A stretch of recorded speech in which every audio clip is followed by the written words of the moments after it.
Hi, my name is Chuck Ponton. I go to Riverstone Church, and on December the 12th, 2021, during service, God put in my heart to go down to Kentucky to help with the tornado relief. So we ended up going to Bremen, Kentucky after looking at the map to find the closest place. It was about close to a 9-hour drive, so we didn't want to, it was a 200-mile path of tornado, so we wanted to, get as close as we could to home. We ended up checking in at the command center every morning, and they would give us an address, and every day it was, go to this address, there's debris in the yard. And when they say debris in the yard, what they mean is there are 6 2-foot diameter hardwoods in the front yard that have fallen and twisted and mangled together. The house is laying about sideways, 3/4 of the roof is off. The shed garage in the backyard is gone except for a bunch of junk. There's 2 hardwoods in the side yard that are also falling down and twisted together. And the property is pretty much destroyed. That's what they mean by debris in the yard. The first day we worked on a house that had those conditions, and it turns out that someone had passed away in the home on the property, and the fiance couldn't help us. He was at the funeral. So we worked the best we could, chainsawing is, about 20 people ended up on the site throughout the day, coming and going. Lots of saws. We had a Jeep. Grandpa Tom came and brought his Jeep with a winch to help pull trees, just do some general cleanup, and we were told by the sheriff's department to just put them in the ditch and the city would come and clean it up. The ditch got extremely full of wood to a point where we couldn't put any more in it. That property was done for us. Kathleen, I got to minister to a young woman, and Kathleen thinks this is why God put on her heart to go to Kentucky, specifically to go talk to this young lady that was going through a difficult time in her life that Kathleen had already gone through, maybe 30 years earlier. Kathleen is a wonderful lady that teaches precepts and has for probably over 20 years, a very godly woman. There's volunteers there that come from all over the country. Saw people from Florida, from Massachusetts, California, Louisiana, Michigan, Indiana. The Amish were there working, probably had about 50, 60. There was a Greyhound bus full of Amish, and they were walking fields looking for memorabilia, just a photograph, picture, anything that may have blown out of someone's home that somebody would want back. If you've lost everything and all you could get was a picture back, it might really mean something to you. We ended up cold calling Beaver Dam Baptist Church and staying in their gymnasium. They were very gracious to us. It would be what I would call the Taj Mahal of church gyms, a beautiful place someone had donated. Had a shower and had everything we needed. Kitchen, full everything, including a basketball court for the boys to play every night. As we turned the corner to one house to go work down Bethlehem Church Street Church, it was so overwhelming that I really just wanted to pull the van over and stop and get out on the side of the road and just start crying. It was that bad.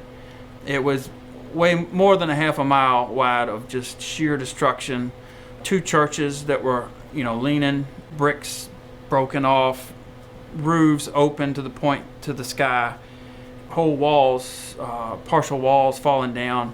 We ended up at a church and wondering what to do. There's so much devastation that it's overwhelming to the point you're not even sure where to start at times. Fortunately, Tom Bouch was with us, and he started talking to a man that basically, next thing I know, we're all in a circle praying, asking God to help us. And the man said that his friend had a home right beside the church that was destroyed. The friend was just coming out of critical condition from internal injuries.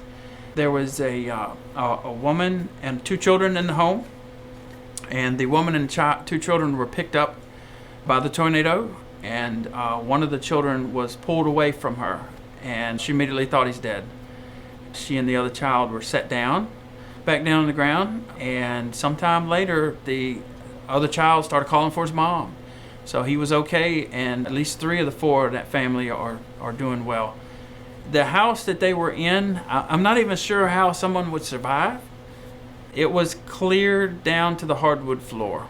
Nothing vertical above the hardwood floor. Not a stud, nothing.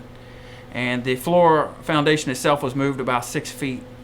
and the floor probably had 2-foot ripples in it as you went across. It looked like somebody had taken their belongings and run it through a yard chipper and blown it in the woods about a quarter mile behind their house, and dropped the refrigerator into the pond, Christmas tree in the pond that was 300 yards behind their house.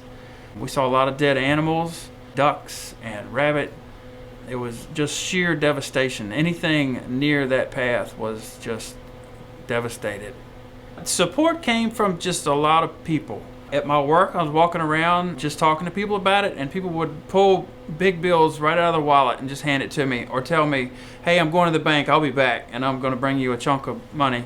We ended up getting $3,000 just from people. Had a relative that donated quite a bit from down in Charlotte County, Presbyterian Church. It actually ended up being a lot of churches involved to help this. With this money that we were given, to help with the trip, we were able to buy some goods, part of that 4,000 pounds. And we also were able to be led by the Lord to a family that needed some money. So we'll call him A. We ended up at his house on his foundation, praying with him and his family, just some random strangers. And it turned out that A and his family, he was a grandson of a Pentecostal preacher. And A had gotten away from the Lord and was not in church. I do think that through this, he'll be coming back to God. I don't see how he could not. There was probably 5 or 6 churches involved in getting him this money.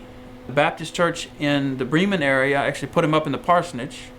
To get back in touch with him, ended up calling a Pentecostal church in Bremen area that found him for us. They knew who he was. I think God's message to A in his life is church. As many churches were involved to find him and bless his family. When we were in his house, on his house, there's nothing but a concrete left.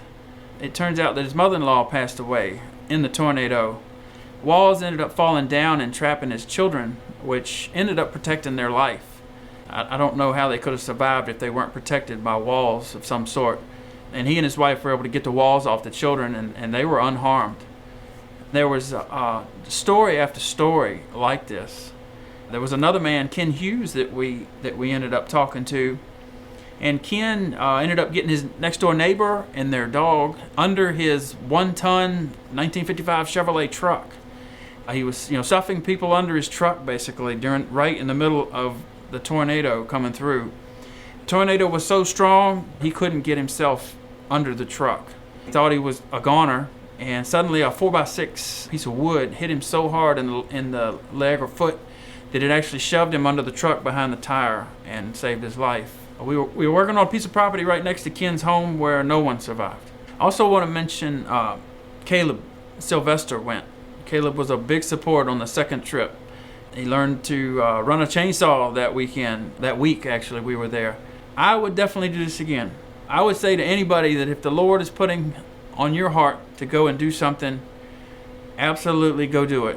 You will be blessed. I would say this trip, the best thing I did last year was going to Kentucky and running chainsaws and meeting people, praying with people, talking to people, going with my crew, the team, and did a lot of good. Talked to a lot of people. We definitely were able to grow closer to God through this, just by helping others. It felt like very much like we were serving God directly and just being Jesus to these people that were going through so much heartache. So the results of this trip were to continue to help Bremen, Kentucky clean up. Bremen is in an interesting little town of 300 people. They lost 11 in this tornado, and many others were injured. There was property after property after property destroyed, and then there'd be homes where it looked like they weren't touched. Very odd scene. Got to pray with a lot of people while we were there doing the work. I do want to say one more thing about Bremen, Kentucky. A wonderful place. It holds a special place in my heart now. The people of Bremen, to me, seem to be just down-home, good people, Christian people, and they're going to get through this. They're going to bounce back. And they already are, I feel like. They're already just picking up the shovel and just cleaning up, and they're getting things back together. When people asked us who we went, what we were from, we told them we were from Riverstone. That's what we felt like we were representing. Now, I'd just like to thank everybody that donated, goods and just cold hard cash. And I just want you to know that God was able to use it to bless the people of Bremen.